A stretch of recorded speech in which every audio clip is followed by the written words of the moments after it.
Hello friends at Matrix Media. Afghan Taliban continue to struggle for international recognition.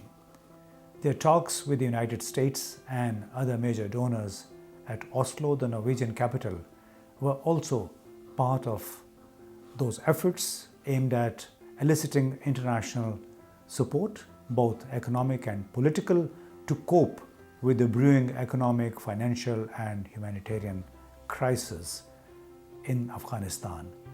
But there are certain prerequisites for international recognition and support. Former Senator and Minister Javed Jabbar is also among those people who have been strongly advocating for support to the Afghan Taliban. But then he also cautions about certain non-negotiables. Let's see what he says about those non-negotiables. While I believe that we should broadly be supportive of Afghanistan during the Taliban regime for humanitarian purposes, we must never compromise on the fundamental issues of the equality of all human beings, women and girl children in particular, as human beings.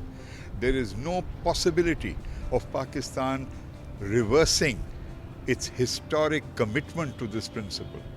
We may have had authoritarian interventions in our history, but the irony is that even during authoritarian interventions, except for the Ziaul-Haq period, women's rights have been advanced even in non-democratic times. So the temperament and the creed of the people of Pakistan demand that during our relationship with the Taliban government, we do not compromise on these basics. And in fact, we urge them as subtly, if not as discreetly, openly as possible, to persuade them that we are now in the 21st century, not in the 14th century. Pakistan has been in the forefront of advocating in favor of the Taliban. Prime Minister Imran Khan, for instance, has on a number of occasions repeatedly urged the international community to step forward and prevent a meltdown and economic and humanitarian crisis in Afghanistan. But this represents a double whammy, a jeopardy for Pakistan. On the one hand, it is expected to support and facilitate Afghan Taliban and the people in particular. On the other hand, then it is seen or branded as a spokesperson for the Taliban, which obviously nobody likes, because it's not about being a spokesperson of the Taliban, but being a supporter of the Afghan people, millions of whom are facing an unusually harsh winter as well as economic adversity. What does Javed Jabbar say to this? In supporting a regime or a system that is right next door to us, I do not see necessarily a contradiction. As long as that regime is not a threat to Pakistan's territory or its society, we should respect what the people of Afghanistan want their regime to be. We do not want any internal fallout from next door, and we can prevent that.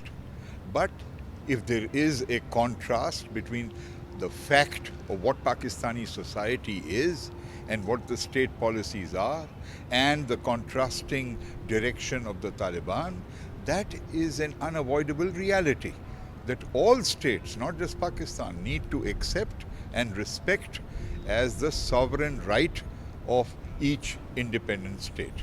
This situation represents huge challenges for Pakistan, a country which shares 2,560 kilometer long border with Afghanistan, with tens of thousands of people crossing the border every week. And Afghanistan is also dependent for a lot of its imports, food imports, on Pakistan. Now, it cannot just look the other way as the humanitarian crisis grows inside Afghanistan. In this situation, then, what policy options does Pakistan have? What should Pakistan do to stay relevant, to be able to support the Afghan people, and also not inviting undue criticism from outsiders.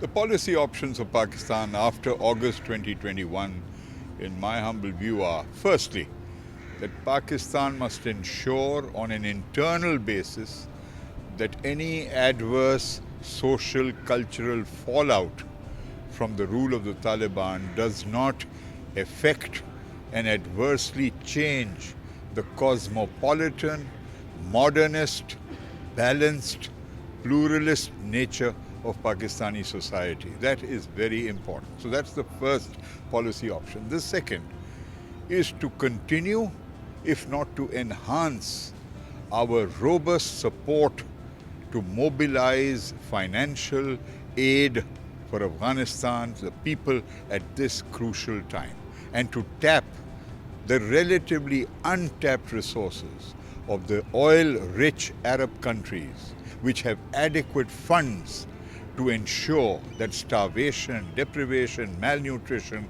does not afflict Afghanistan. Third, to stop playing the role of a spokesman for the Taliban. We need to let them make their own space, discreetly make our own advice available to them. And the second part of this is to avoid reacting to whatever may be said by Afghan leaders of the past or the present. We do not need to react hypersensitively at every statement which may be adverse to Pakistan. We are a self-confident country. We have always done right for Afghanistan, and we should have self-confidence enough to maintain our distinct direction.